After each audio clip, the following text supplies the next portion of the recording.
Hello, hello, hello. Hello, everyone. Welcome. Thank you so much for being here. Little hot mic. I'm going to step back. I appreciate you all coming out. I know this was not close to the convention center for AWP, but it means a lot being here. My name is Ben Nespajani, and I am a Chicago-based writer, editor, and curator. I recently launched a press called Pijama, which is Polish for pajamas, hence my neon pajamas alter ego. And our very first book by Kiik Araki-Kawaguchi, who is here tonight. Kiik right here.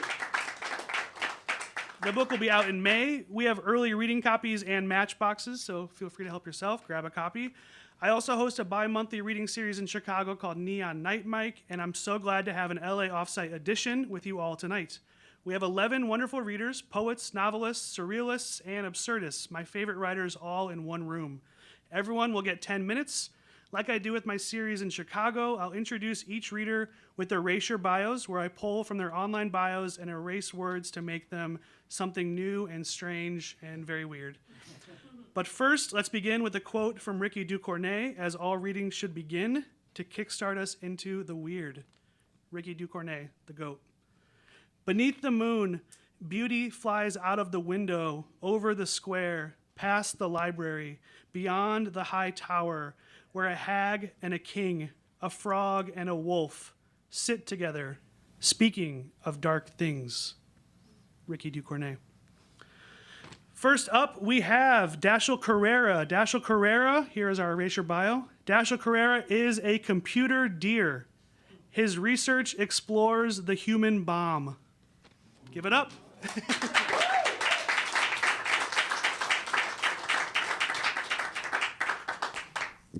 Hey everyone, thanks for having me.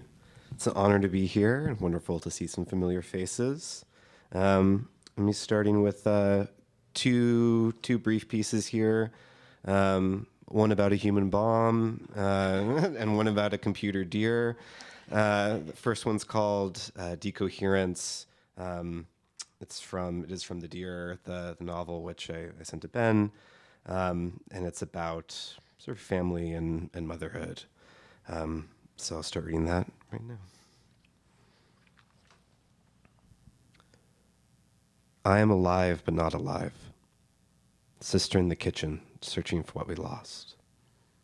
As soon as mother is home, that will be the end. The lilies on the sill in soft decay. In hushed voices, the fence unlocked.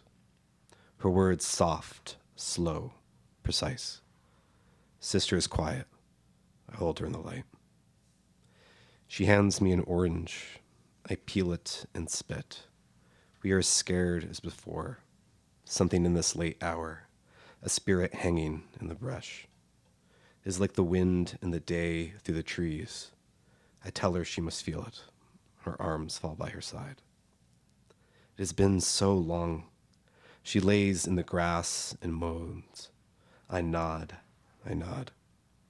So that will be it. She will not come. Only the flickering of headlights on this soft breeze. Only the murmur of a voice when the wind catches the hollow of a tree. Careful. The seeds held in your palm. One day, a grove, you say. One day, teeming with life. The drought gone. Through the corridor, a cantor, singing faintly on the road. You're sick.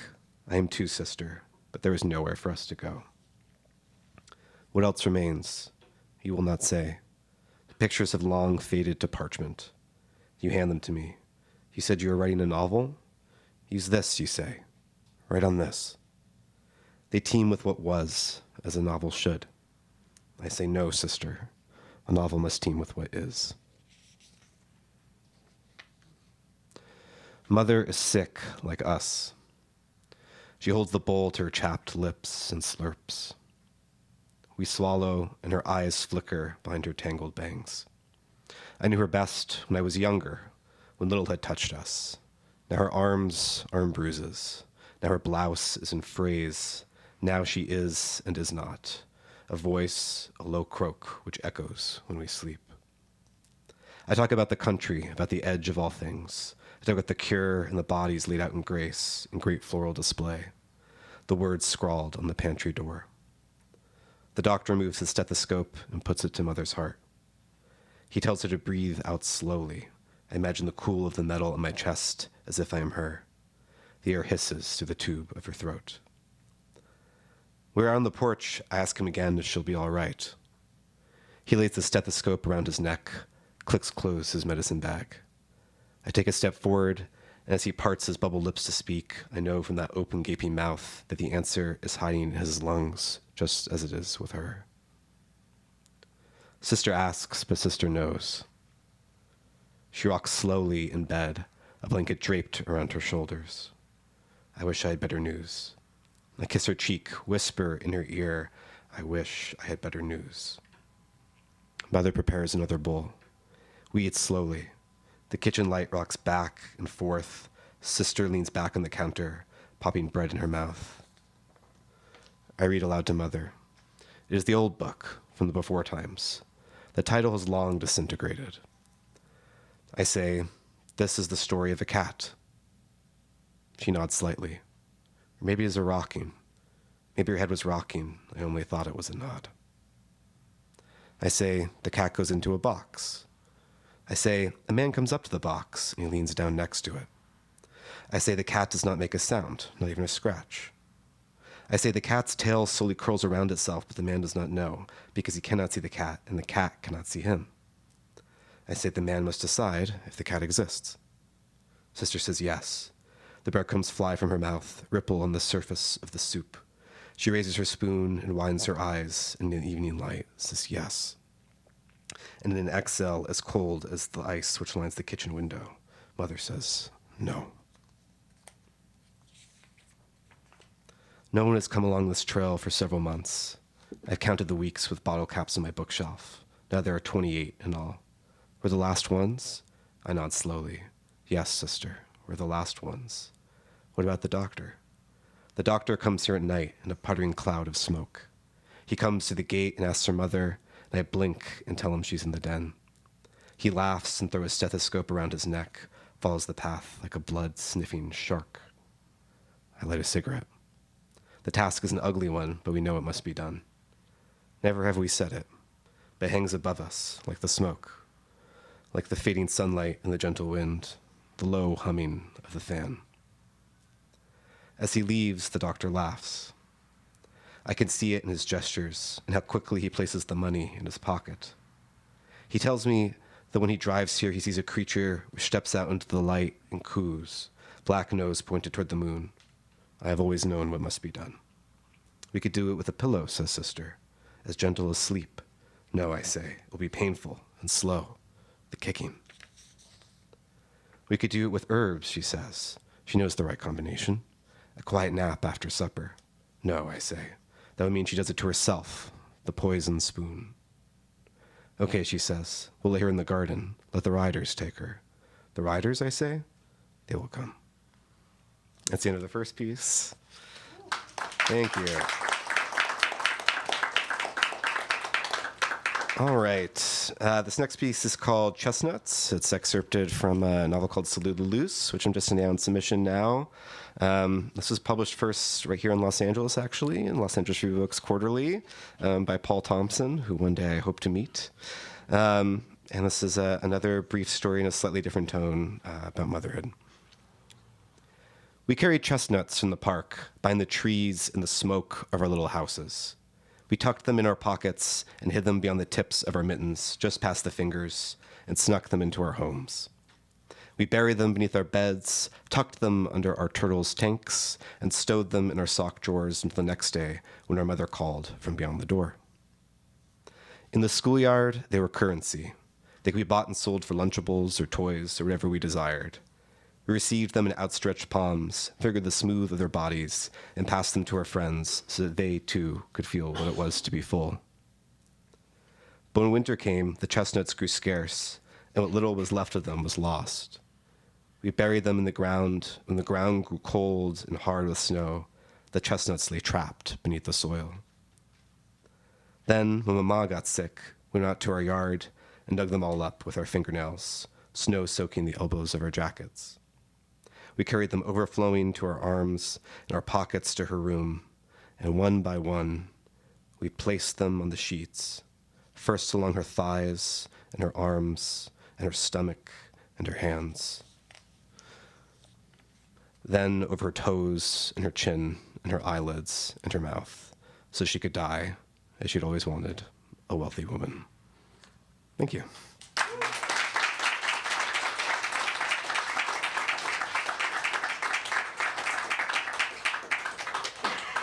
Give it up one more time for Dashiel. That was great. His debut novel, The Deer, is out with Dalkey. Get your hands on it. It's a very weird, ambient, surreal fever dream. It's great. All right, next up, we have all the way from Edinburgh, Scotland, Vik Shirley. And here is our erasure bio for Vik. Vik Shirley is a Mad Hat Blue Door corpse. She has appeared in London.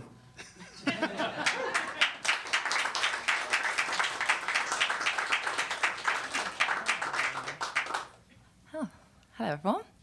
It's great to be here at Kulak. Thank you, Ben, for curating and organising and the invite. And yeah, okay, so I've got a new book out called Some Deer. And I'm not going to read from that because I read from it last night and I get bored easy, so I'm going to do something different. I'm going to just read like a scattering. I forgot to bring all my actual books. I'm just reading from whatever I've got on my phone, really. So I'm going to read some pieces from some different books of mine and we'll see how we get on. Are you timing or not? Oh, okay, right. Keep an eye, right. Okay.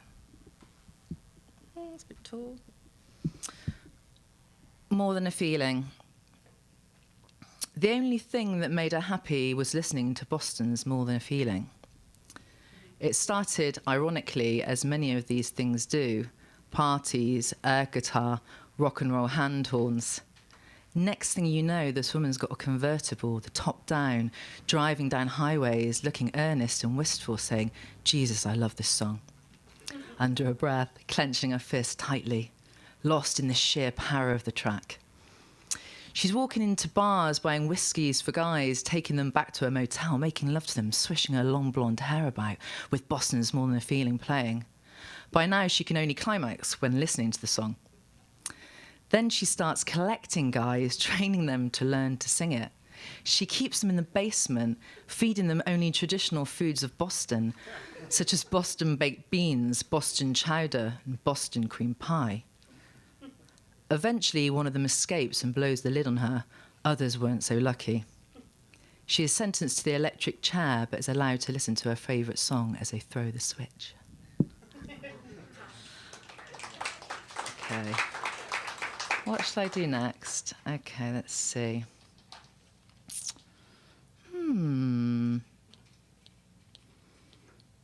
What have I got to work with here? Okay, let's do this, not in Kansas. You step out into your back garden and find yourself in a mud wrestling ring with your opponent coming straight towards you. You start to shake a little. It turns out that this is your trademark. They call you Jemima the Jelly Harrison. You have waist-length, blonde permed hair. Your opponent has a mullet, enormous biceps, and a tan to die for. By the quantity of Frankie Says Relax T-shirts in the crowd, it's clearly the 1980s. This is always the era you'd hope to come back to, but it fantasised more of a cocktail bar or top of the pops dance floor scenario. As you're trying to recall the wrestling moves that must have got you this far in the championship, a Mad Max-esque aircraft lands, its blades chopping you into pieces, scattering your limbs into the nearby wasteland. Suddenly you aren't in the 1980s anymore, it's more like the 1930s, and at the bottom of your bloody legs and feet, now miles apart, are some ruby slippers. Okay. Thank you. So, okay, I'm going to do stuff. How many have I got? I can't. A few poems? 2 poems? 3 poems? I don't even. Okay, cool. Okay, I'm just going to chill. Okay, right. I can do Stuff of Dreams. Let's do Stuff of Dreams. I haven't read this for ages. I went to the corner of my grandfather's street, which leads to either the film house or the grocery store. Both have portals to different realities that operate on a rota system between them, the sex shop, and the Dalai Lama-themed crazy golf course, which is in the shopping mall. So you never know what you're going to get. But this is by the by. I went to the corner to meet a man I knew about the crazy dreams I'd been having. He was one of several dream interpreters in the neighbourhood, but this particular one had been my preference since he dislodged a fishbone from my throat using the Heimlich manoeuvre, and had subsequently been using said bone as a divining device. To find traces of ancient dreams trampled and buried in the ground. I sometimes met him at our favourite bar to hear about the dreams that were beneath us in this very neighbourhood. But the dream I'd been having was causing me great concern, so much so that the hair in my spectacular monobrow, for which I was known, had fallen out. So the dream interpreter didn't recognise me, and we didn't get to have the conversation after all. It's quite hard, so I've got this amazing, really cute whippet called Beckett, but he smashed my phone, and it's really hard to read the poems on the screen. It's just completely smashed, so I'm doing my best, guys. Okay. Lost in a mansion. Miranda began to cry. It had been years since she'd been lost in a mansion. It must have been at the 2010 Get Lost in a Mansion competition, which she had very nearly won. She had won the 2009 one, which was an incredible experience, and why she'd started to cry at the 2010 event due to the overwhelming memories. Unfortunately, the surge of emotion cost her the championship. Someone with far less capacity than her for getting lost in a mansion won, which was a huge blow. So, after much consideration and wishing to retain some degree of dignity, she retired. Yet, here she was, getting lost in a mansion again. This time no one was here. There were no cameras, no Get Lost in a Mansion cheerleaders or crew. It was just her getting lost in a mansion, crying. In the ballroom, the ghost of her family Shih Tzu appeared, licked her face and whispered some words of encouragement, as it did when she was a child, just starting out in this whole getting lost in a mansion game. Some kind of training montage ensued, and she was finally able to get more lost than she had ever got before. Okay. So I've got to dry my mouth, a bit of water. So, yeah, what am I reading here? I'm reading some stuff. I've got a next collection coming out with some new editions. We're a Seattle-based press. I'm here with AWP down the road, well, 50 minutes away. And what else am I reading? I don't know what's going on. I'm just going to read some more. Okay, all right, let's have a drink. All right, what should we do next? Let's do the Wet Hollows and see what happens there.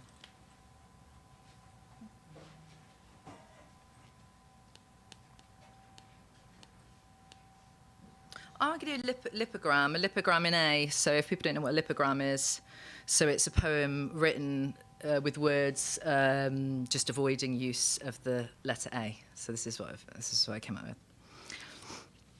I fell in love with the sloth-like boy in the photo. Not everyone's thing, I know, but to me, perfect. I forged, sculpted, exercised spells to conjure him, to usher him out of the picture, to deliver him to me. He didn't come. I tried dressing my dog up like him, but unwilling, my dog got upset. I'd done it before with boys in pictures. Dumb boy, octopus boy, I remembered. I eyed him, my dog, begging. He didn't soften. Tried to shut me out. I'd seen this before. Nothing to lose, I jogged his memory, reminding him of the boy who looked mole-like, the boy he'd worshipped, cherished, doted on once present. My dog smiled coyly, curled his lip like Elvis took position.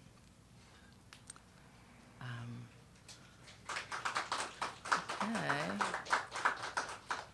What have I got left? Okay. I'll just do a short one. And I don't see if I've got any time left of that. This is a very short one. This is from Grotesque for the Apocalypse, pamphlet I put out a little while ago. I really like, the absurdists. I got very obsessed with. There's a Russian absurdist called Daniel Kalms. He's wrote these tiny little sort of black miniatures. He was sort of writing, it'd be like about 100 years ago now, but they're just so contemporary and funny and weird. I recommend checking them out if you don't know them already. Anyway, this is just a short poem called Gruel and Piano. A bowl of gruel and a grand piano fell in love. Sex was only possible via telepathy. In the gruel's mind, it was all about the slip and the slop of it, the hard edges and vibrations. Whereas for the grand piano, it could see their lovemaking laid out like notation on a handwritten musical score. Is that time? One more? Okay, what should I do for my last one? I might just do... Oh, fuck it. Sorry. Wait, yeah, we can do it recording it. We're not doing live. Sorry. Okay, this is... We'll do this. We'll end with this. This is a poem called Minotaur, after a British poet called Tom Jenks. Golden due to fooling around with a distant relative of King Midas, I still had my flexibility and was able to roam the plains. I spent time penning songs for the Minotaur, my most recent obsession. Not knowing much about him, and it being merely a physical attraction, I decided to stay focused on the carnal, refusing to get bogged down on the complexity or mythology or more in my lyrics. I mainly repeated words invented when, from a distance, I responded bodily to his head and tail for the first time. I also included lengthy descriptions of his horns, which I found so hypnotic. If I stared at them long enough through my binoculars, I would go into a trance. I like to recite the classics of Hall & Oates from memory, simultaneously beatboxing underneath. It was a rare gift, one I wasn't about to take for granted. And if that didn't win the Minotaur's affections, I wasn't sure what would. Thank you.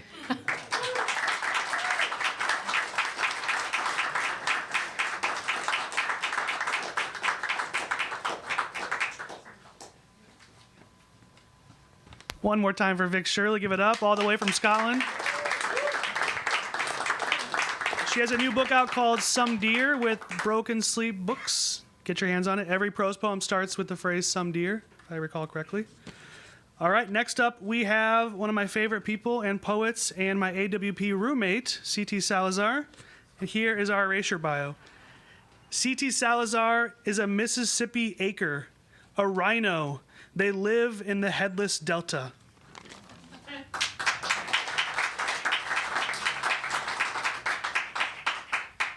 Thanks. Are you guys okay with just like 3 poems? Okay, great. I'm in a deeply foreign time zone, and I feel like I've got like 3 in me. Perfect. Cool. This one is called In My Town, Any Bed Can Be a Deathbed. Thus the shovels and the hospitality. We make ends meet in the meantime, the way a moth with orange wings flashing brief across the face makes a beautiful mask. I've got bill collectors with gentler names than the flowers this year, and friends with rifles the government gave them. What if I'm my own failure to know my odds after all, like the wolves who starved as it got harder to sniff out our firstborn because we started to smell like wolves ourselves. Our shared dream looks like a river, so we swim in it. The blue sword of air in the heron's neck rips the veil from top to bottom, and I am prepared to make this about godlessness and disappear a circle of mothers who sew the blue sail. Imagine being that stitching. You already are. I'm wondering if I can cover a wound I had no hand in making. I'll put a steeple on anything, even that liquor store we lost you to. While throwing dead grass at heaven, I found an ancient rusted barge writing little obituaries with its spilt contents.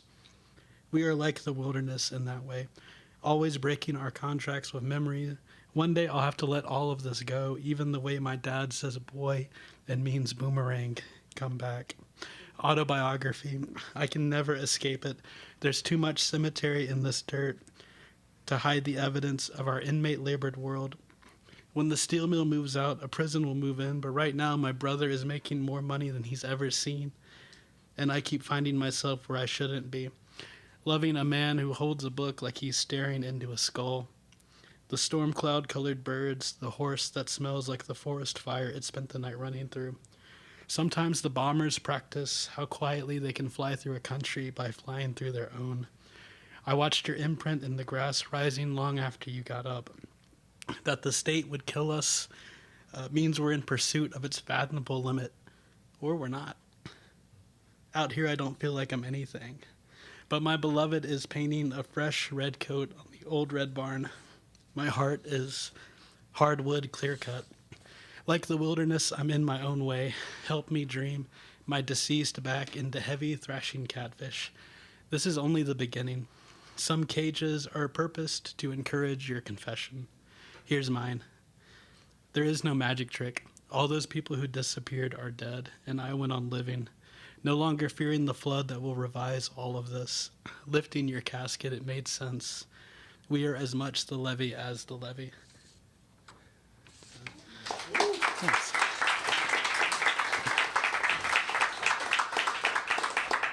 And this poem is called O Ye Cattle Thieves.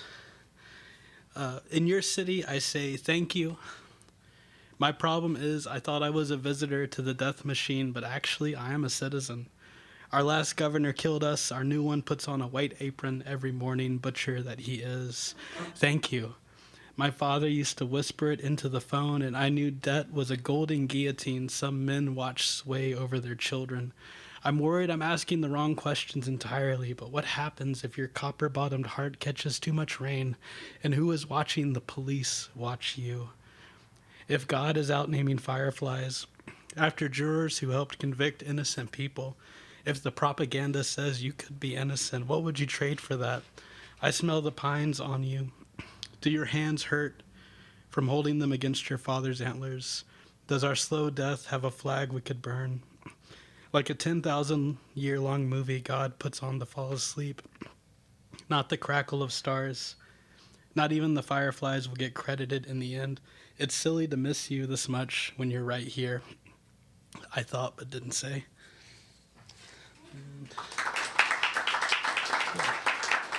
Thanks. And this last one is like, so Ben and I used to have a social media habit where we would just text the same poem back and forth for years.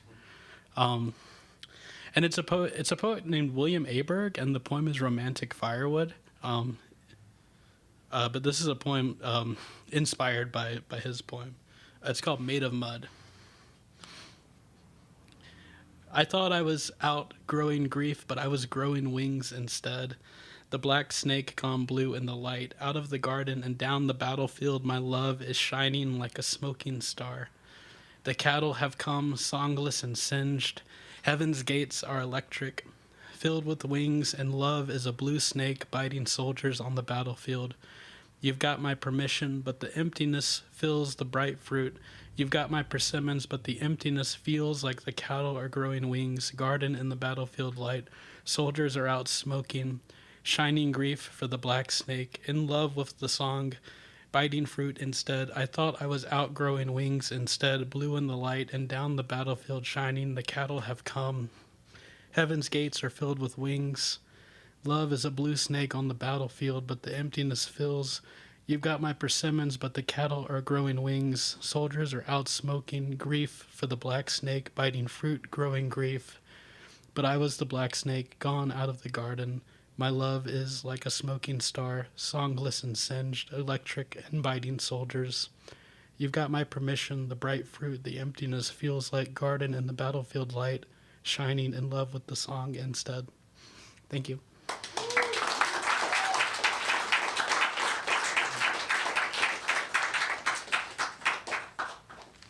One more time for CT, give it up.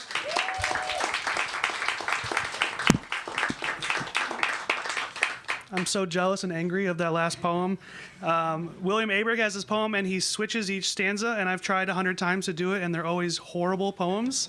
And CT just like mastered that form, and it makes me so jealous. So good. Okay. Also, be sure to check out his debut with Acre Books called Headless John the Baptist Hitchhiking. So good. Incredible. Check it out. He's gone viral a couple times. Okay, next up is prose poet Shivani Mehta, and here is our erasure bio. Shivani Mehta is several fish. Her work has appeared on used furniture, cold fjords, and painted hotels. Give it up.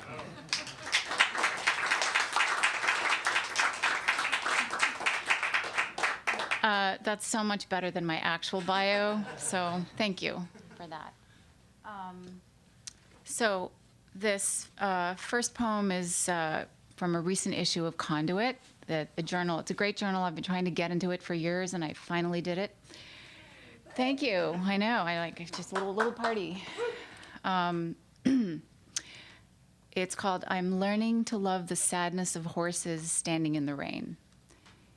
I want to fold my children into paper cranes, place them in a drawer with my socks. I want to write them into the pages of the Encyclopedia Britannica. I want to fill my pockets with stones dug from the banks of the Ganges. Years ago, I ran unseen all the way to the water's edge. How close I came to falling in before someone snatched me back. My mother tells the story every year on the anniversary of the day I did not drown. But if memory is flawed, maybe she got it wrong, and they found me floating in the river. I'm thinking of this now as I run the kids to school, thinking of my son's open throat and the cold milk pouring down, like an aria from Samson and Delilah. I'm thinking how there are crocuses beneath my sternum, and each time I pull them up, they come back, the roots twisting deeper. I'm thinking how inopportune this is, that I, like Sisyphus, must endure the eternal crippling light. And how there are no sirens today. It is cooler. I'm wearing a sweatshirt with a hoodie up, taking the long way home past the old sprawling ranches, the mares with their unbound manes, sighing the day its shape.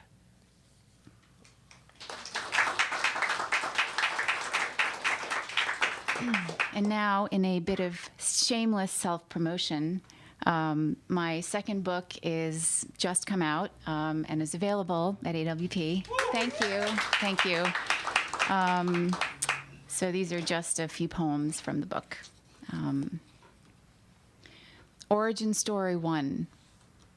My mother told me I was born from the sky, dropped from somewhere beyond the moon's shadow. She found me coiled on a crop of weeds, brushed the dirt from my body, shook worms from my hair.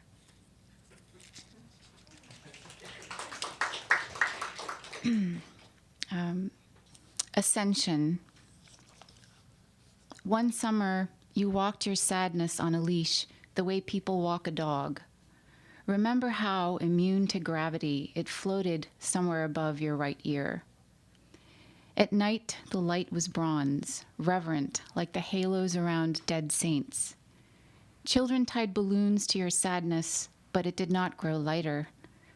And what I know of wildflowers and of regret, I learned while standing beside your grave. We are made of glass. We carry our dead behind closed eyes.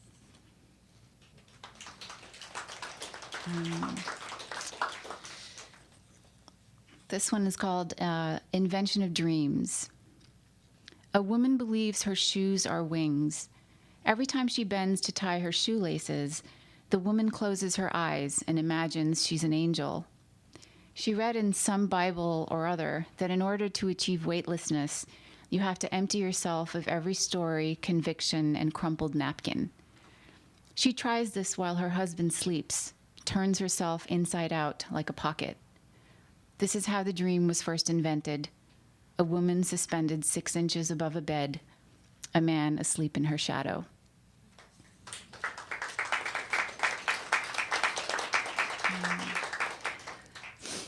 Let's see, how about... One year I lived alone. I only had the moths for company, shared the flat with them, how they clung to every surface like brown velvet petals, how the night grew dark with their fluttering.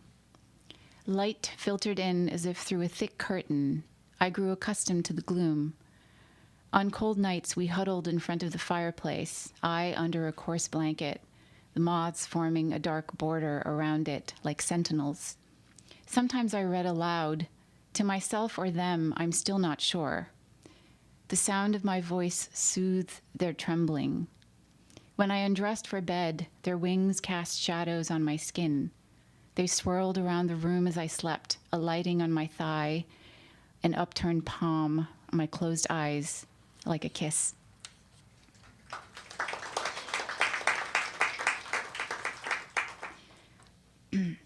Origin Story 2. My mother told me I came from the sea, washed up on shore with fragments of coral, my body swaddled in seaweed. She heard my cry in the tide's restless lisp.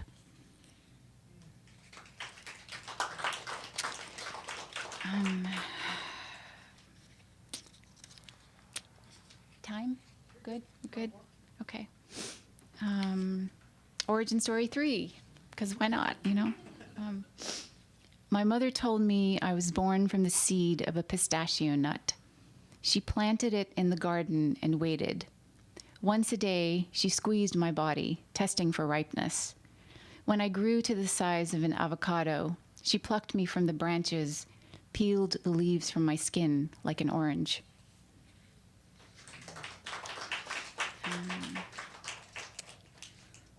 Let's see.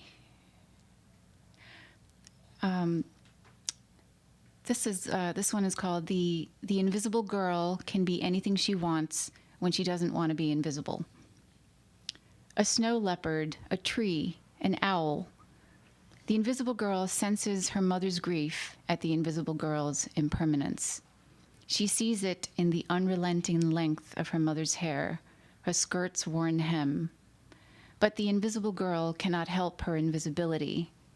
She longs to be tangible, to know where she ends and the rest of the world begins.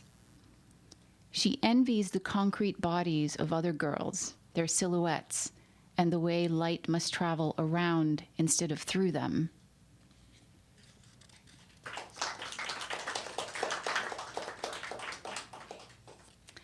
Let's see if I can find the title poem. Here we go. The Required Assembly. I have 8 lovers, 1 for each day of the week, plus a spare. I keep them in cardboard boxes, holes cut out for windows. I feed them a diet high in saturated fat. They're never hungry for much. They've learned to speak in each other's voices like a swarm of pollen-soaked bees. I tell them all they're my favorite. I let each one talk uninterrupted when we're in bed. They say things like, if sorrows were crocuses, we could pull them up by the roots, and if wishes were trees, we'd all be wandering naked in the forest. I just listen. What do I know? I'm only 1/9 of a hole, one crack zigzagging the white plaster of a wall. If we lived at the bottom of the ocean, the water's surface would be the sky. Thank you.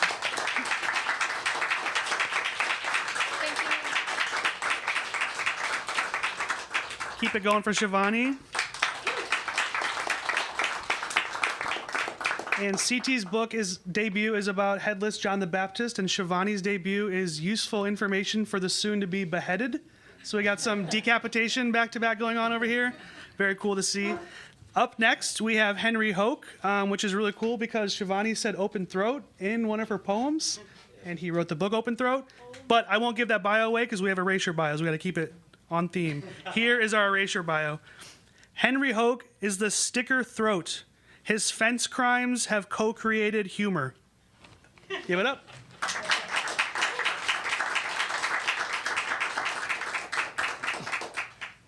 That was perfection.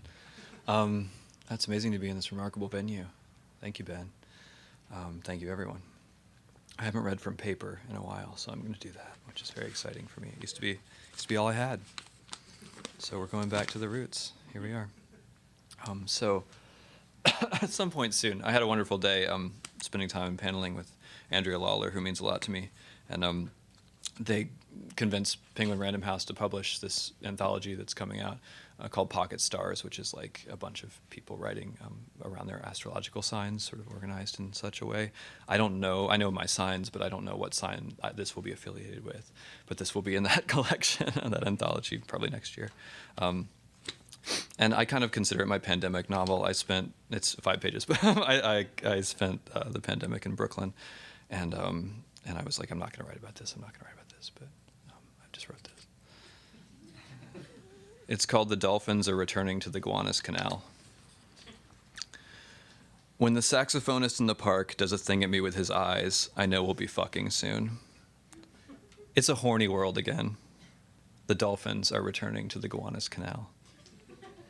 Hopeful articles announce the efforts to purify the filthy Superfund site I cross every day. While you weren't paying attention, we cleaned it. You don't need to pay attention anymore. Dolphins are all about expectation. Someone says, maybe we'll see dolphins. Sometimes it's tidal ripples, but you point and pretend. My agent is dying. He treats me to lunch, a place we'd go if we had something to celebrate. We don't. This is just a very sad story, he says. I say, I think it's hopeful. The children's market is tough. They're more freaked out than anybody. How do you strike a balance of catastrophe and false promise? I lean to one side, I guess, the wrong side. I go to the park and write my bullshit. Listen to the sax player from out of sight. I text my brother and ask how whale watching went. No whales. There was a period of my life, unimaginable now, where I had a trick to make myself depressed. Fast track the feeling. I'd think of an adorable anthropomorphic bear filming the premiere of his talk show. Like, this is that. Oh my God. He's got a monologue all prepared, celebrity guests, but as soon as he steps through the curtain, stands in the spotlight, the entire audience gets up and leaves. He cries out, "Where are you going?" in his oh so cute I can't breathe voice. Wait, where are you all going? But no one stops to even look back. They all leave, and the bear is alone. This isn't the very sad story. My agent's death happens. I walk for an hour without looking up from my phone, reading tributes from his successful clients. My stomach knots. I just need to go home, sit on the toilet, and fart. My ex texts me an article about a substance called black mayo. I reply with the barfing face emoji. I watch her tiny ellipses materialize and evaporate. I give the void a few more minutes. I flush. The headline reads, "There's a century of toxic sludge hiding in the Gowanus Canal, but it may not be enough to stop a mega developer from building on it." I think the words "team sludge." I start to tweet them. I leave them in drafts. The dolphins are returning to the Gowanus Canal. The dog in the garden apartment can smell them. His barking underscores my days. All I do is read about chemicals, worried about the dolphins or excited for them. Something so shiny, drenched in something so toxic, becoming new and terrifying in the wake, like none of us can. From my fire escape, I can see a small sliver of the canal. Against the clear sky, dragonflies and helicopters look the same. I spend the day of the funeral sexting everybody's husbands. Here's the very sad story. A girl lives on a poison river. She keeps telling people how bad it is for them, but they don't give a shit. She watches them build. She watches them drink. She watches them smoke pork on the river's edge. She meets a lady at a party. The lady says, "Oh, honey, I'm going to drown in the poison river."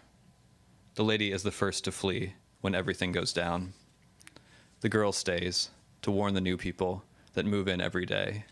The poison gets her. The book is called Super Fun. I'm a bad writer.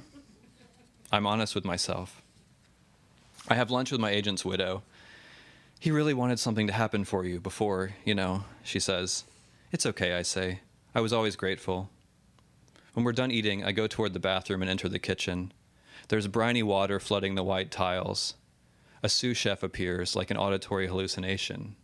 "Don't worry," he says. "Our dolphins are safe. You're safe." A late night or early morning later, the saxophonist from the park stops fucking me for a sec and says, "Shh," even though I haven't been making any noises with my mouth. "Listen to them," he says, and tilts his head toward the window outside. Playful splashing. After we come, it's clear he wants me to head out. I walk to the edge of the streetlight-lit canal. There's no water. I climb down into the drained divot. My mind can't stop me. A thing rises, tall as a century, and blocks out the glow from downtown. I'm covered in whatever is dripping off of it. Black mayo. Maybe. Smelling like a very sad story, but also hopeful. The beast lifts me up to the abyss where its eyes should be, surprised that I'm stiff with fear. Haven't you ever seen a dolphin before? Thanks.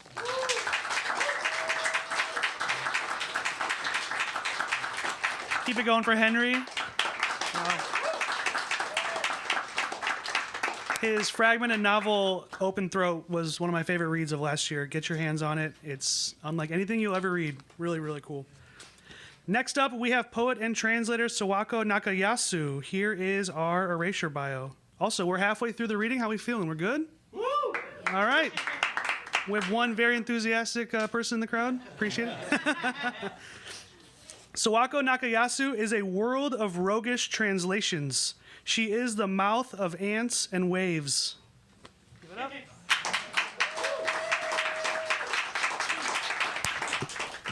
Hi, everyone. Thank you, Ben, for inviting me to be here with you all tonight. It's been really great so far, so thanks to everyone who has read already.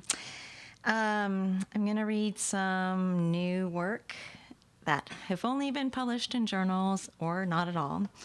This one is called Comme ci, comme ça. In a dream, I am holding a gun to my dad's head and saying, "Look, are you dying or not? Just tell me now."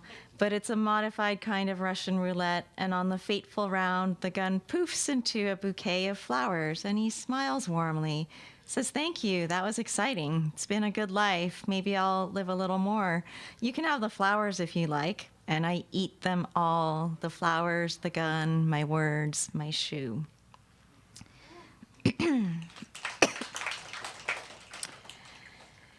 I am an ant, and there is a bear in my mouth.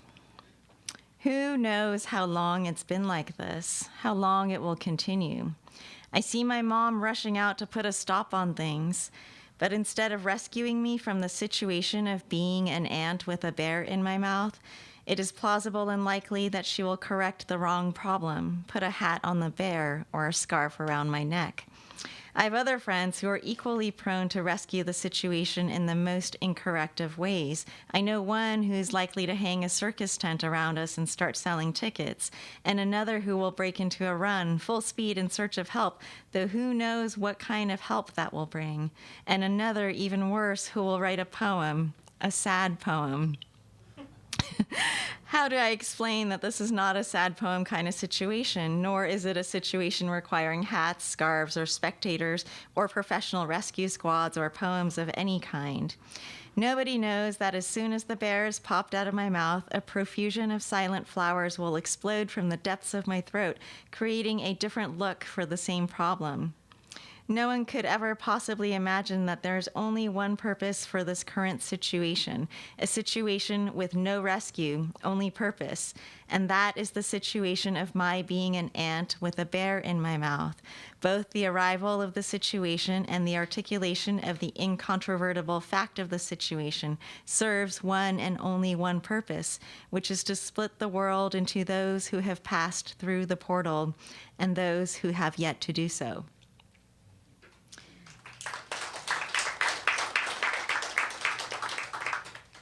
So it is okay to have some unclean language, I think. Okay, this one's called Puppies.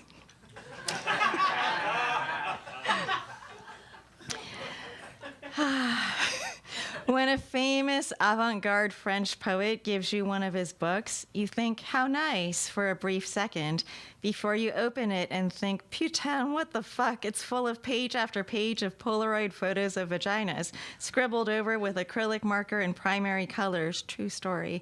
It remains, after all these years, one of my most vivid and memorable red flags. There, I said it. But come to think of it, I should not have waited for Keith to die. Now I've missed out on the funny thing he would have said when I told him about Claude and his vagina book. When I am truly, really, really bored, I will write a book called What the Fuck, Claude Royer Journaux. And when you open it, it will be full of page after page of Polaroid photos of very cute puppies.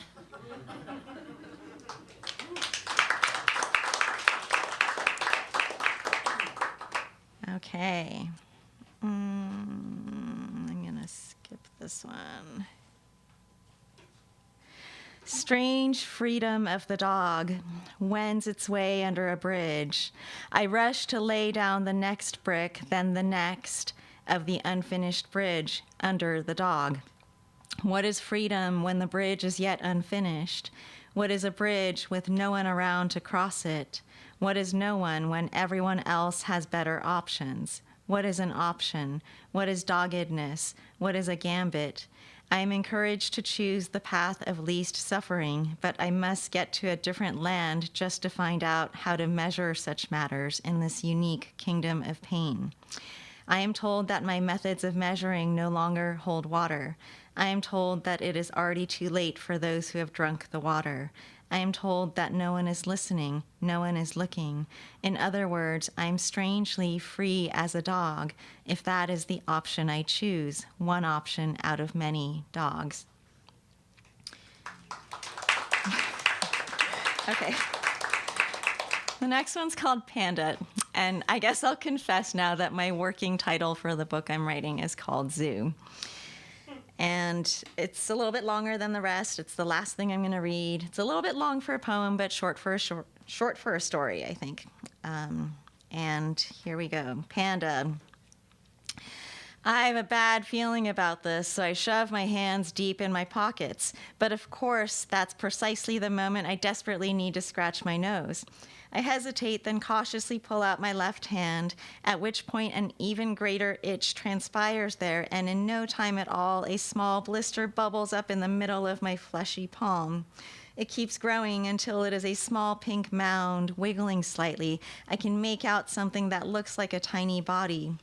I'm a bit stunned and also dizzied by the piercing pain as the skin is stretched far beyond its natural limits.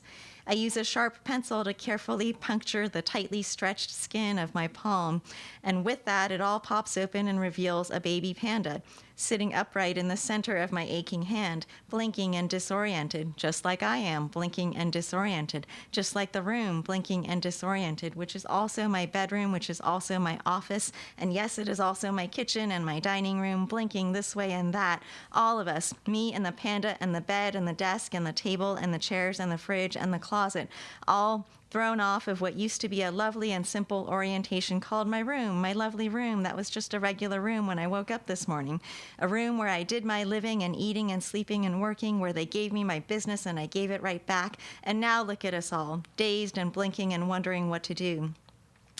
I need to set the panda down, but not on my desk, as that would be distracting, and not on the floor lest I accidentally step on it, and not in the kitchen lest it accidentally get cooked.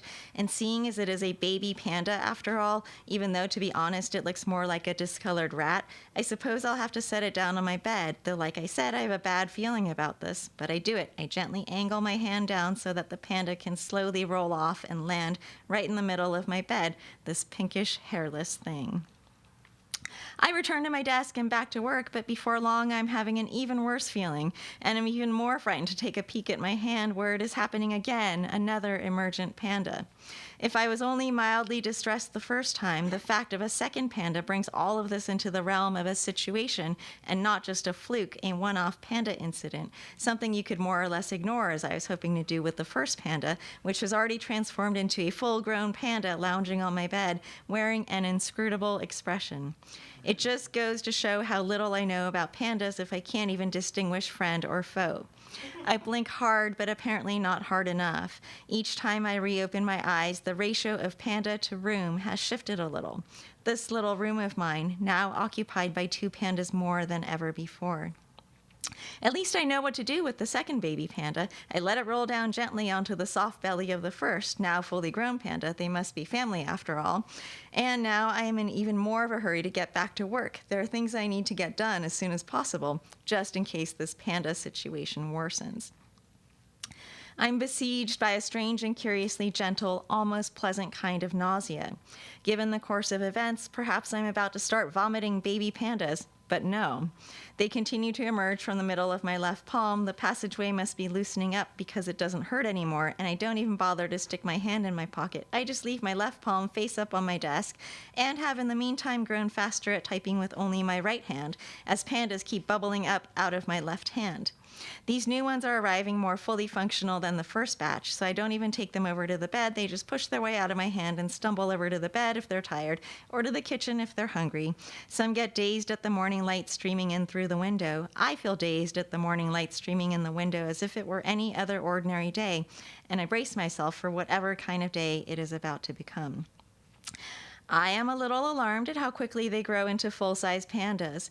I've no idea where that eucalyptus tree came from, and frankly, I'm starting to grow exhausted from birthing so many pandas. I've already called in sick, for lack of a better way to describe the situation. Those who know me would know how out of character it would be for me to call in sick. I'm just way too honest for that, and quite healthy for that matter, as evidenced by the incredible number of healthy baby pandas I've produced. But I've heard that that's what you do. You call in sick. It's a very common way of getting out of going to work, and now seems like a good a time as ever to take this maneuver out for a spin. Having successfully called in sick, I look for my bed, but it has been replaced by Panda. It is unclear to me if what used to be the bed has now turned into pandas, or if the bed has been buried by panda upon panda, or if the pandas got rid of the bed when I wasn't looking in order to make more room for themselves. I just can't tell. All I know is that I can no longer find my bed, and all I see is panda and more panda, which means that the only logical thing to do is lie down on a panda. It is large and soft and warm after all, so not that different from a bed, really. I'm still troubled by the inscrutable expression on the pandas, though, and now that I'm lying down in the flat embrace of one, I feel that much more concerned about the pandas and their feelings for me. I do believe they all wear a similar expression, one that is either amiable or contemptuous. Either is entirely plausible, but I'm also haunted by something that might be yet even worse, which is indifference.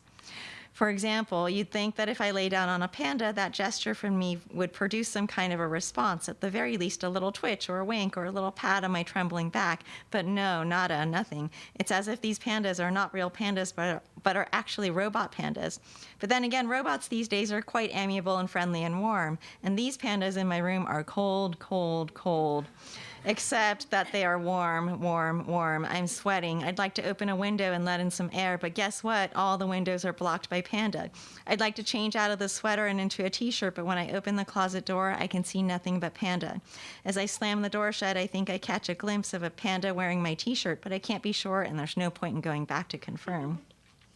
When I turn back towards the rest of the room is when my level of distress kicks up a notch, 100 notches. I'm not good at counting pandas, but this is surely more pandas than I've birthed out of my hand. They must have developed their own means of procreating. I look to where the door used to be, and that too is now panda. The walls and ceiling and floor are also coming up panda. It wasn't even that long ago that I'd read the instruction manual on death, where they say that everyone's death is radically different from everyone else's, but there is no mention at all of death by panda. I can feel the last of the oxygen in the room slipping away as I am overcome by panda gases and panda vision and panda furniture and panda indifference. Alas, woe, oh, panda, panda, panda, panda. Thank you.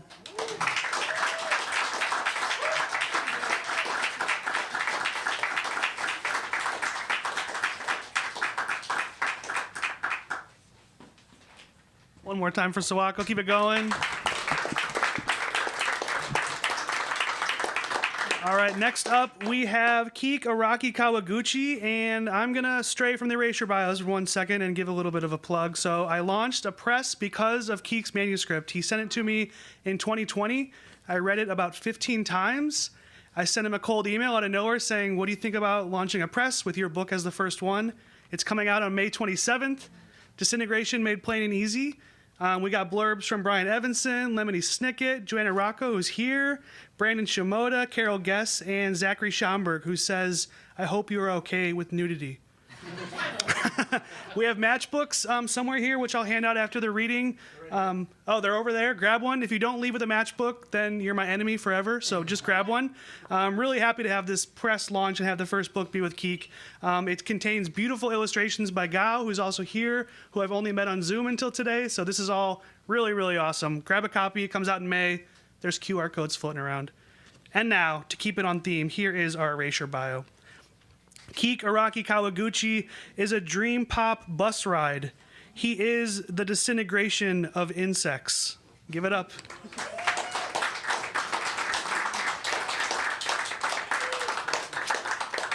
Thank you. Thank you, Ben. Thank you, friends, for coming to read and listen together. Thank you, Ben, for bringing us together for coordinating this team of writers and artists. Thank you, Kulak's Woodshed, for hosting us, providing such a warm and welcoming and also like artistically serious space. And I wrote this poem for Ben.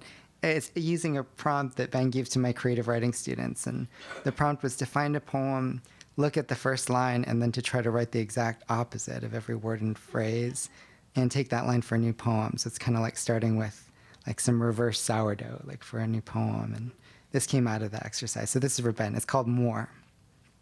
More. I have lost my sheep. They were, my God, thousands of years I loved you with all my 16 souls. I wave my lost arms in the current. They go numb. The thousands of years, they flow in me like barbs in the current. Serpent, serpent, a sea-tangled thing. I wonder, when will I pass out? When will I pass out? Mercy, mercy, have mercy, little flower. Little flower snagged in me. A row red with pins for arms. Don't get snagged in me. Little sheep lost in my dreams, I loved you. I wanted to press you into the fallen shearings, and in the grass feed you my body, cooked over the fire of your body. Rub me with your poisons, muddled fruit and sour sop. In my tangled life, I wanted more, and I lost more. Okay. Thank you. I'll just read one more. This poem came from a conversation I had with my children. I was thinking about where I wanted my body to go after I die. And I was just trying to be as honest. You know, when you're trying to be as honest as possible and you listen to yourself, and it's like, holy shit, I'm like really weird, you know? And that's this poem. It's called Burial. My loves, my loves, my loves, my loves. Okay, here go my wishes for burial. I want to be placed in a biodegradable sack and slip beneath your lemon tree. This could be illegal, but if you get caught, show this to the police and say you were trying to help Daddy out. Everyone understands a daddy who has asked you, please help with this thing a bit fucked up. I don't think you will go to jail, but if you get fined, I have started an American Express high-yield savings account. Nickname is Lemon Daddy. And probably no one will find out, and I can lie out under your lemons, and feed the beetles from my hand.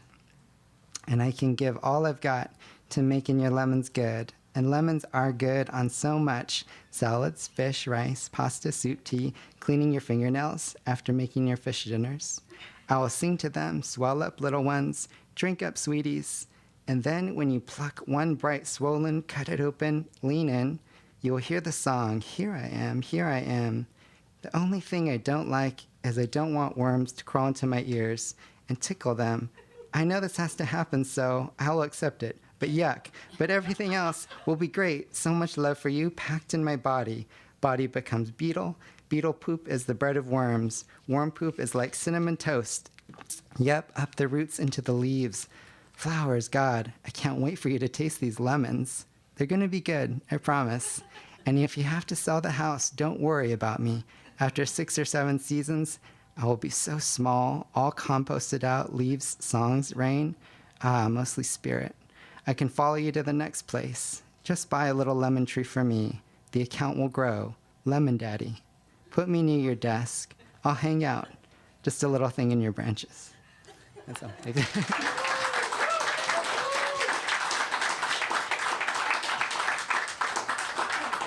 Keep it going for Kiik. That was awesome. So while we are releasing a book, Kiik also has a novel with FC2 that came out in 2020 called The Book of Cain and Margaret. And I don't cry often in books, and page 9 had me crying, which like usually it's at the end when you're built up and you get into the characters. Page 9 will make you cry. Grab that book. It is so damn good. Really, really good. But get our book of poems first before you get that one. Maybe we'll do a bundle. We'll see. All right, next up we have blurber from the book, Joanna Ruocco. Here is our erasure bio. Joanna Ruocco is a journal snake. She was awarded romance and then published a forest. Thank you. Yeah, I'm really excited to be here and to get to listen to everyone. And I'm so excited for this book to come out. And one thing that I learned from Ben that I want to share with everyone, TSA will let you take the Matchbox on the plane. So don't be scared to take it. Because I saw them and I was like, oh, I want. And then I thought, no, the plane. And no, it's fine. So take one. Just don't take two. TSA allows one. One. Just take one, yeah. Kiik is an amazing poet, and he's also the only poet who's ever dedicated a poem to me. So I'm going to read that poem. It's called I Was Once a Witch, for Joanna Ruocco. I was once a witch. I ate sticks. I bit everything down to its bones. The creations who wore their bones on their outsides, shrimps and dragonflies and coconuts, I kissed their bones. Then I ate them down to the mush. I liked eating so much. Life is a record of a world through the mouth. I ripped open the flesh of the moth. I pulled out the flame. They carry a little flame inside, they do. To say their name takes a little fire. Rub this little name to life. Remove my name, I grow lighter. I lost 166 pounds. Good gravy. I once was gravy. Every child stuck a stick in me. I was smothered in name only. Fire held like a blanket upon me. Thanks, guys. That's cute. Okay, so, and then I'll read just one more little thing, which is a small story that I wrote and published in the same journal last week called I Was Once a Witch for Kiik. The broad-shouldered kombucha brewer holds a brain in a jar. His raincoat is boring. There is no one else in the coat room. Beyond the coat room, the potluck is raging. I hear a crack, crack, crack, the gluten-free table buckling under the weight of what? I use my senses and clairvoyance. I listen. I look through the wall. Beet wine, lentil waffle batter, cast iron of severed fiddleheads, chicken feet, black mayo, groats. I murmur this to the broad-shouldered kombucha brewer. Can he hear the magic in my voice? I have no vocal cords. My larynx, I have no larynx or vocal cords. My larynx is strung with the lashes of my third eye. The broad-shouldered kombucha brewer sweats copiously, or his boring raincoat blew open as he biked into the wind, brain jar sideways in the saddlebag, monsoon slapping his T-shirt, on which someone has stenciled the Antikythera mechanism, white on navy blue. The future is analog. The zeitgeist is an algorithm. The sentient periscopic dildo fucks between planes. The broad-shouldered kombucha brewer speaks. I teach standardized test prep for Kaplan. His beard oil is over-fragrant. He is young. He is balding with adorable precocity. I sort of think in aphorisms. No, analogies, says the broad-shouldered kombucha brewer. That's it. X is to Y. To what or to whom is he comparing me? I corner the bed and move closer. I use my weird gaze. My right eye is perfect math, and my left eye is perfect verbal. I hold a hum in the lashes of my larynx. My teeth shine with cosmic light. To whom, I think, and then I know, I see her, the girl he called scary sitter.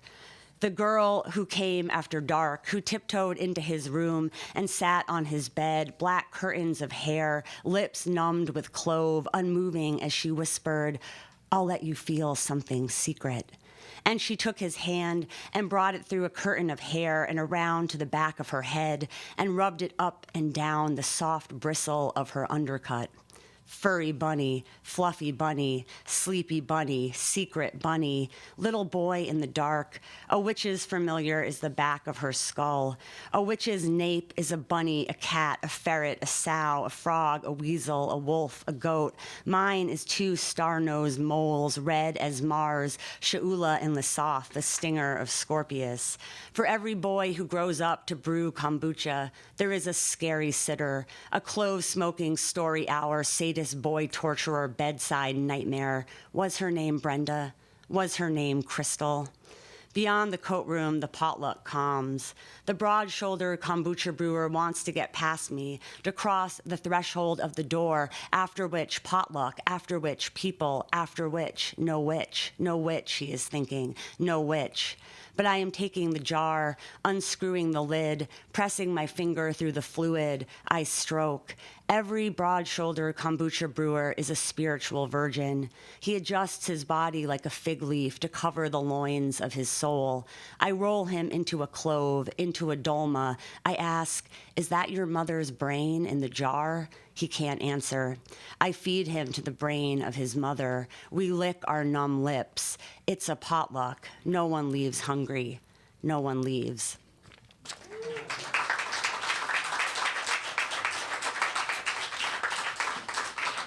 Keep it going for Joanna. That was wonderful.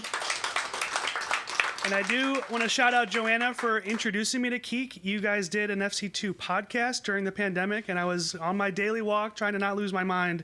And it's such like a nice fireside chat deep dive. So if you have a long flight home, cue it up. It's like an hour. It's beautiful. Give it a shot. Okay, we have 3 more readers. Next up is Julián Martinez, and this is my 7th Neon Night Mic that I've done. Julián is the only one here from Chicago, and he's done 3 of these 7, and I always do an erasure bio. So this is the 3rd erasure bio I've had to do for him, and I always have to do them different, so it's getting more difficult each one. But here we go. Julián Martinez is a romantic grief prize. He works with Cuban cowboys in Chicago. Give it up. Woo! That rocks. That rocks. How's everybody doing? Yeah. This has been a fantastic night. Thank you, Ben. Thank you, Kulak, Woodshed. Thank you, everybody recording. All right, let's have some fun. This piece is called The Life of Pablo. It's probably Ben's favorite piece of mine. Is that? Yeah, definitely? Without a doubt. The Life of Pablo. In Pablo Picasso's shirt pocket lived a tiny naked man, also named Pablo. Little Pablo emerged after Picasso wiped his semen with a balled-up shirt in the wee hours of a lonely morning. Little Pablo whispered, "Yes, yes, more," to Picasso as he painted, and Picasso listened. These suggestions came to the old man as urgencies from a higher power. It was little Pablo who told Picasso to accept the commission for a sculpture of his to be built in Chicago. This was against Picasso's lifelong scruples, but little Pablo had other ideas. Little Pablo wanted to take over America. Yes. No, that's right. Give it wings, little Pablo whispered, and Picasso obeyed. When the sketches for the sculpture were complete, little Pablo yeeted himself into the envelope just as it was being sealed. A lightning bolt of grief tore through Picasso, though he didn't know why. He went on to draw fucked up little guys for weeks. When the architect opened the envelope in his office, little Pablo plopped out, gasping for air. The architect flicked the tiny naked man into the trash, landing him in a sanitation facility on the outskirts of the city. Little Pablo made it from pocket to pocket of handshaking men until he was in the shirt of Mikey Butters, one of Chicago's longest-serving mobsters. But Mikey was losing his ability to do day-to-day tasks. Little Pablo whispered, "You came into the kitchen for a pen. A pen!" But the old boss whimpered and rubbed his aching head. Little Pablo jumped out of a car window, almost landing on the studded wrist of a capo, and hit the sidewalk. He ambled from alley to alley, scaring lost cats with his fiery stare, drunkenly screaming his sworn vengeance on his masters. Now Picasso is dead, and Mikey Butters is dead, but little Pablo is more powerful than ever. Here he goes, telling me to tell you he's more powerful than ever.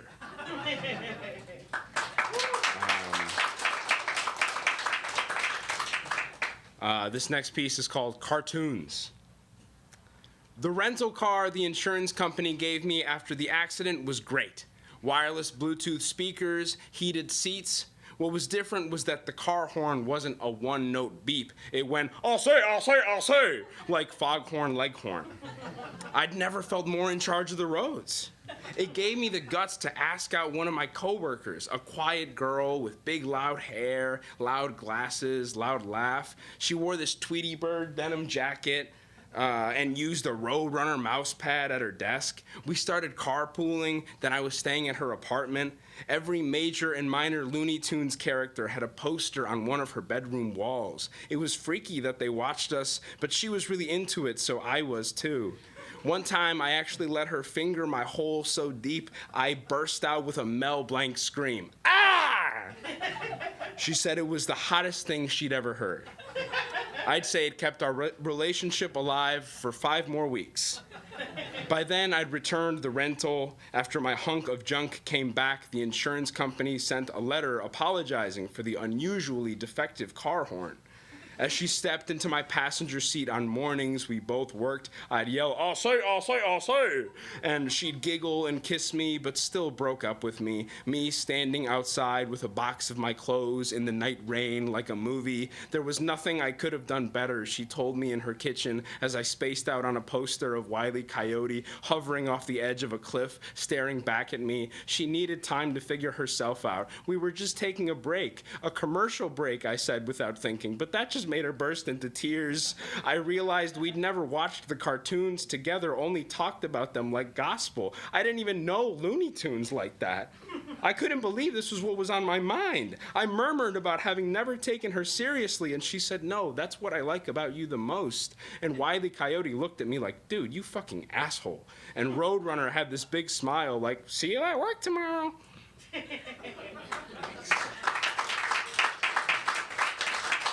That's not how Roadrunner sounds, but in that piece, that's how Roadrunner sounds.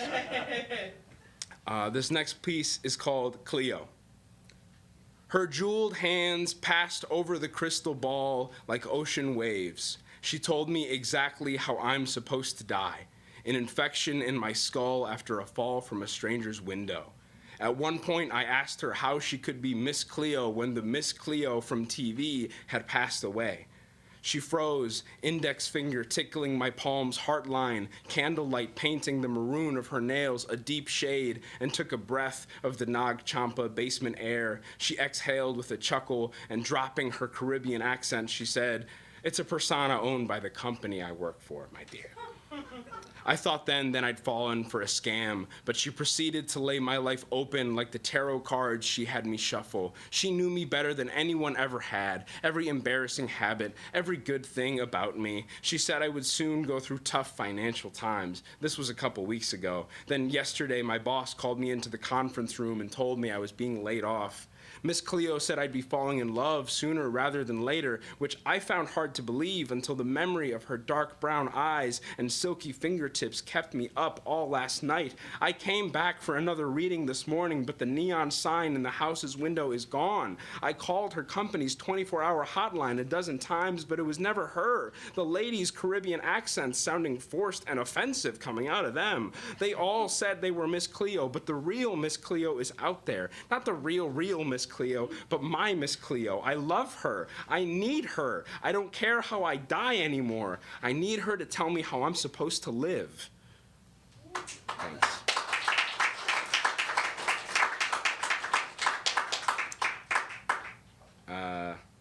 Thanks. This one's called Goat Balls. You get them served on a plate in Olean, Missouri. Tastes like chicken, though they don't go down as easy. Sack lunch, they call it on the flyer of the annual Testicle Festival. You're attending for the first time. They got food, drink, merchandise, free parking, a cornhole contest, a beard show-off contest, but most enticingly, a ball-eating contest. They don't call them that, of course. Cowboy caviar, Rocky Mountain oysters, tender groins. You retired your boxing gloves just last week for your mental health, but you could make it in Olean, you tell yourself. You hear your name on the speakers. You puke before the clock starts.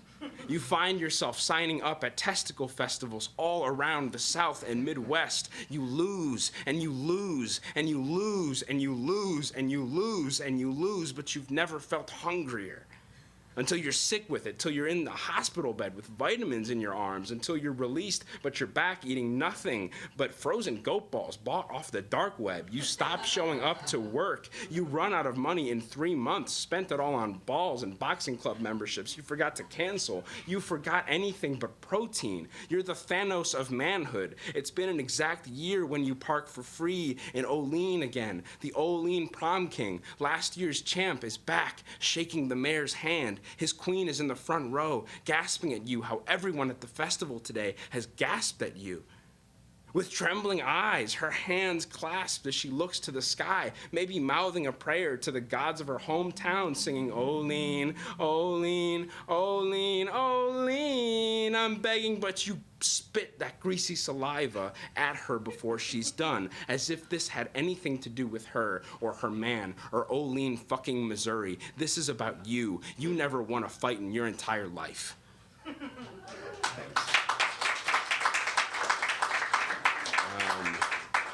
This is my last piece. Those are all silly, weird stories, and this one's all true. It's called Flavor Flav. I mostly don't remember high school because I was mostly on drugs, but I'm pretty sure, not certain, that I did not meet Flavor Flav when he walked around our local mall. My best friend was there and saw him, clock chain and all. He said he'd seen Flav there every day that week, which must have been a lie. Same way I lied to him about my family being of royal Mexican blood. Really, my family was farm workers, factory men, refugees. Their names were like the names on jerseys hanging from the rafters outside the school auditorium where I sat and waited for my buddy to come pick me up after rehearsal and go smoke. Names I didn't recognize. My mother was worried sick all those years, her fears worse than she could dream. I snuck past her TV-lit bedroom and out the back door every night. Weed was illegal, and narc cars stayed circling the parks, so our nights, me and my friends, were paranoid and hysterical, set to deafening odd future. My grades were great, so our days, me and my mas, were happy. My friends and I made a vine about my dad walking out on us. It was actually funny, but sad and wrong, and I went along with it because it was actually funny. Just like when I swallowed those bitter tabs of acid in a stranger's basement years later, or when they filmed me licking the ash out of a dirty car seat, or I don't like talking about drugs, so let me move on. I didn't mean for this to be sad. It wasn't. It was awesome. Yeah, it was fucked up sometimes, but not as fucked up as me or any of my friends' 20s. I forgive the teenage cruelties done from a place of fear in the face of love. I hope the cruelties I subjected my friends to can be forgiven too. I wish I could go back in time, not to relive it, but to see how hard I was beaming, walking to the school parking lot with my pals, to hear how loudly we laughed about God knows what, how long before it was a viral meme, my best friend shouted, "Yeah, boy!" out the shotgun window of a Pontiac Aztec as it peeled off towards the local mall, us hoping to meet Flavor Flav because my best friend promised he was for real, really dead serious, not lying about there still being time. Thank you.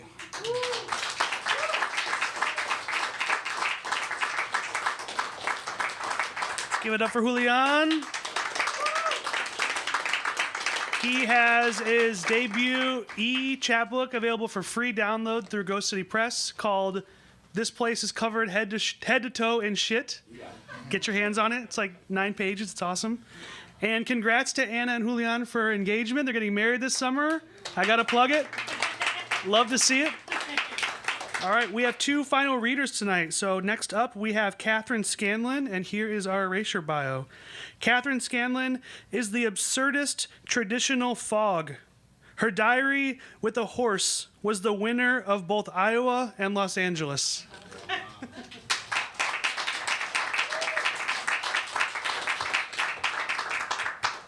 Thanks, Ben. Thanks for the invitation.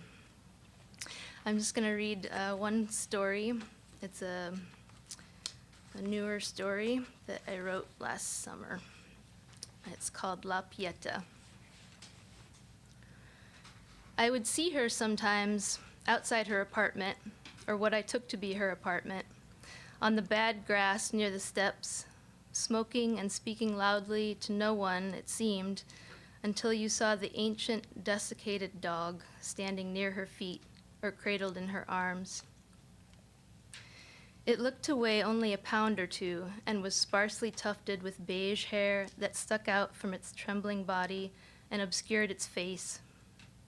She spoke to it in the aggressively chipper tone of the nursing home, of the young aides and relations who prod and chirp at the ailing and dying, telling them to cheer up. From what I could tell, the dog didn't hear anything the woman said and was insensible to her attentions. It seemed stranded in a mute, private world of pain. On occasion, they could be seen seated at the bistro together, the dog propped on a chair like a poorly preserved little mummy, wearing an ill-fitting sweater and a pearl necklace, or on the lake path where the woman bustled the dog along in a black stroller, like the young mothers did with their infants. But unlike the squalling babies who were learning to ask for what they wanted, the dog endured the bumpy trip without protest or interest. The woman went often to the flower shop where, though she was small, she would position herself on the sidewalk out front in such a way that the rest of us had to step off onto the dog-pissed dirt verge to get by. She had a hard, sharp little face, and she looked me in the eye when I passed. The look was demanding, confrontational. She expected me to stop, to say something, but I never did. I wore sunglasses and was glad to have that barrier between us. They weren't the only neighbors I noticed. There was the mayor and his golden retriever, the unhappy French couple and their dirty white poodles, the retired postman and his fat black pug. But the strange woman and her cadaverous dog occupied my thoughts more than the others did. I got a weird thrill when I saw them, like spotting an eccentric celebrity at the grocery store. One day when I walked up Ripley Street, the duo was on the steps of a stucco duplex ahead, several blocks from the apartment building where I thought they lived. The woman occupied the stoop with an easy, proprietary air, and the tips of the dog's stiff hair were lit up like dry grass seed heads in the sun. There was something saintly in its posture of resigned suffering. Where it was bald, the dog's tender pink skin showed. The woman was speaking. She projected her voice like a professional. On my own birthday, she said, I sent my mother a card to thank her for birthing me, but she didn't send me a card. She didn't send a gift. She didn't even call. The woman and I were a handshake apart, and she stared at my face, waiting for a response. But I was thinking about the little dog. Was she the woman's surrogate self to dote on, to nurse? Or was she her toothless mother dummy to pity and push around? Was she both? I didn't see them again for the remainder of the spring, though I continued to walk all my regular routes. After that, I endured a period of personal hardship and general bad luck, during which I thought of little other than the problems that continued to pile up in front of me like uncollected garbage. It was a shock then when I passed them one afternoon toward the end of summer in the alley behind the singing violin. During my time of misfortune, I had acquired the habit of looking at the ground while I walked, and I might have gone by, oblivious. It's easy to drag oneself blind through life. But I looked up, and there they were. The woman was radiant, younger than I remembered her, and not at all pinched or suspicious. Her eyes were skyward, and she wore a sleeveless shirt that bared her glowing arms bent in a cradle across her torso, within which the little dog lay limp, head hanging off to the side like a wet rag, a string mop, a game bird's carcass. She reminded me of that famous sculpture, O Mother, daughter of your son, wherein the woman is made youthful and beautiful by grief. Thanks.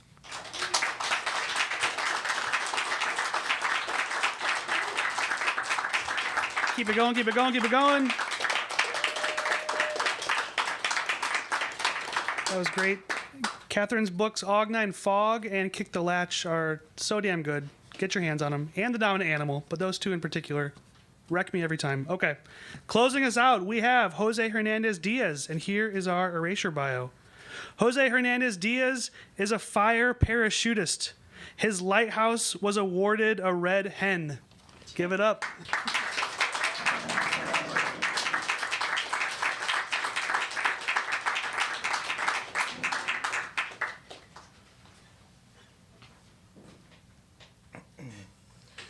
So thank you, everybody, for being here. Been a long day. Can you hear me? You're good. Okay. Yeah, it's just, thank you to Ben for organizing this amazing reading. All the readers have just been so unique and pushing boundaries and vulnerable and experimental, and I'm pretty damn exhausted at this point of the day, but it's just, it keeps you going, the poetry. And thank you also to Kulak's. This is like the perfect place for this reading, I think. I'm going to read from my new collection, Portrait of the Artist as a Brown Man, published by Red Hen Press. The first prose poem I'm going to read is called My Kafka Diary, and I just found out it's going to be in Best American Poetry 2025. Thank you.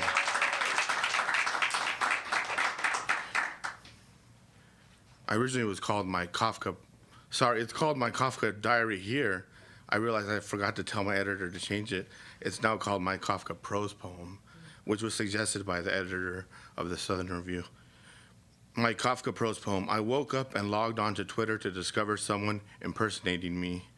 They said I like to read novels in the bathtub, but I don't have the attention span for that, and besides, I only take showers. They posted things with swagger and confidence, instead of second-guessing and qualifying every thought like I do. They created another personality for me, one who doesn't feel guilty about going to Starbucks, Amazon, or other corporate chains, a carefree everyman, one could say. When I reported this is a true story pretty much, but when I reported this to Twitter support, they said I was the actual fraud, that my name doesn't match with my ID card. I told them that's because it's my pen name and my mother's maiden name as well. They told me to take a hike and get a real job because writing is a form of criminality. I now wander the damp streets looking for my past self, the one with 25K followers and a sense of purpose. Follow me, dear friends, beneath the scattered moonlight. I'm craving Starbucks again, but the real me actually feels guilty about it.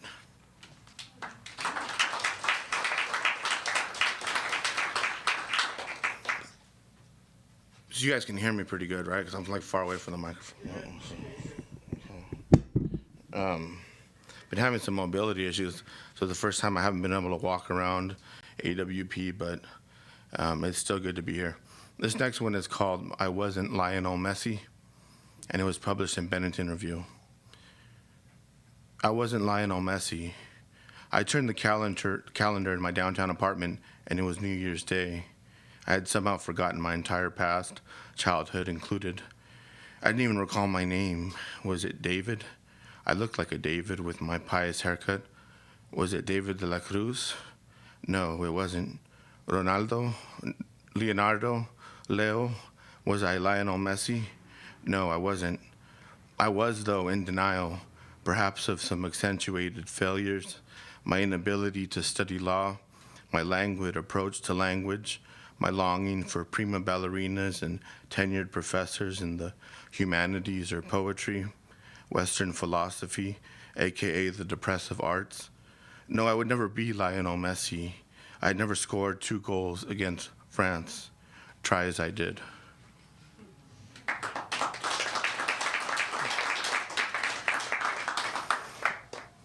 This next one is called The Woman with Flowers in Her Hair. There was a woman who was born with flowers in her hair. When she was a baby, they were tiny pink roses. As she grew, more diverse flowers sprouted in her hair: dahlias, dandelions, lilacs. The woman with flowers in her hair could not go anywhere without unwanted attention, glares.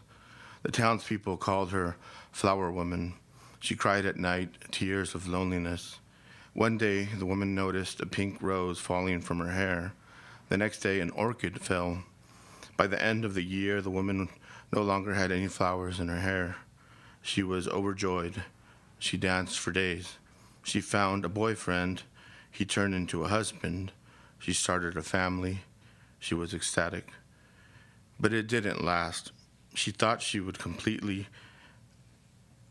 adore her freedom, the sense of fitting in with the background. However, she couldn't deny it. She missed the flowers in her hair. She missed the colorful way she looked in the mirror. She missed the dahlias and the lilacs, the dandelions. Most of all, she missed the smell of flowers when it rained.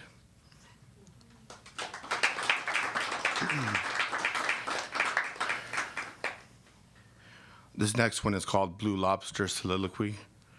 And it came from a prompt that I do with my workshops where you Google a random fact and then just sort of improvise from that fact. And the fact that I got was 1 in 5,000 North Atlantic lobsters are born bright blue. 1 in 5,000 North Atlantic lobsters are born bright blue. Sometimes I wish I was born bright blue, but then, no, I can't decide to be famous, infamous, or just blend in with the crowd. Which is better? Aren't we all essentially the same anyway?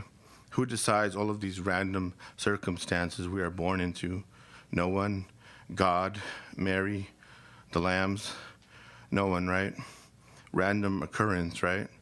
That's where we're at in history at this point, I'm assuming. Anyway, a bright blue lobster, how romantic, poetic, normal, iconoclastic, mundane, obscure. Either way, I'm hungry. Where's that peculiar lobster?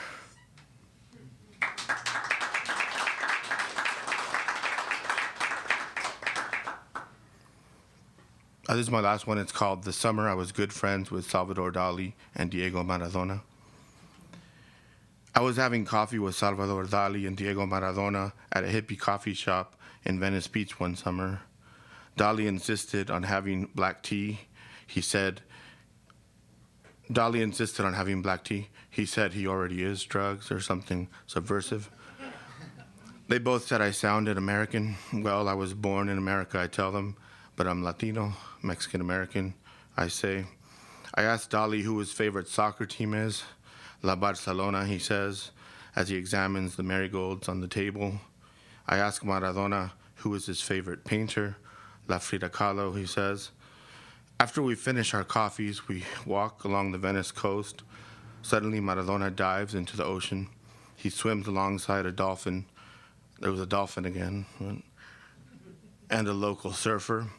Dali and I laugh out loud. Later, we lay on the sand and watch the sunset. At the end of the night, the moon comes up like a seagull on a street lamp. We go to a local bar called The Clam and talk politics and literature with local lady surfers. I tell them my name is Roberto Duran, former world champion. We have a good laugh as we drink our Mexican beers and dance the night away to cumbias. Thank you.